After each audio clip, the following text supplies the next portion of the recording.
This video is of two adult Hoopoes feeding their two chicks that are located in a hole in a wall in a church, a very ancient church, kind of near Bergerac, France, actually in Lubersac at Robin and Susan's. And the parents had selected this hole and moved the babies in, and these two babies were about to fledge here, in other words, take off, at which point they would be completely independent. Here's a picture of the church and then a little arrow pointing to the tiny hole that you can see. That's where these little chicks are. And this is one of the adults. We don't know which one it is. And it's perched up on top of the church there, just kind of looking around. I'm not sure why it sat up there with a worm or a bug or whatever. It sat up there for a little bit and then takes off and comes down and starts feeding the babies here. Like I say, there were two there, and then it seems that maybe one of them actually flew the nest and is gone, and then the next day there's only one there.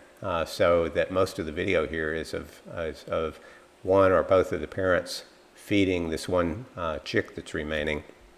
We know that there were two adults, even though they looked identical to me, to be honest. There were two of them. We would see them actually passing each other at times.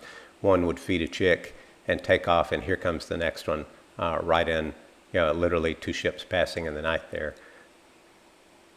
The mom and dad were bringing them worms and insects and whatnot. That one kind of looked like a dry run, or they dropped it in the handoff or something here.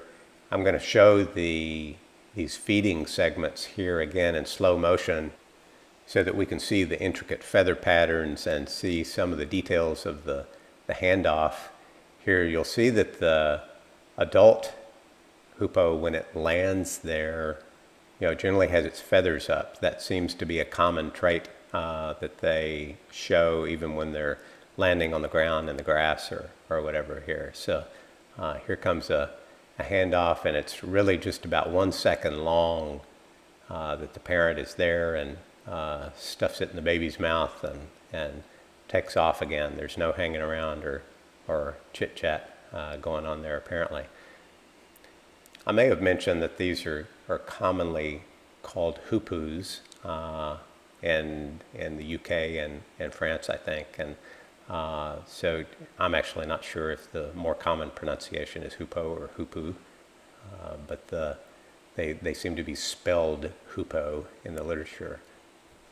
Incidentally, I think it's worth mentioning that there's another very similar hole in this church wall that a few months ago had some type of hawk or falcon in it doing the same routine. Had a couple of babies and was feeding them by a fly-in and handoff.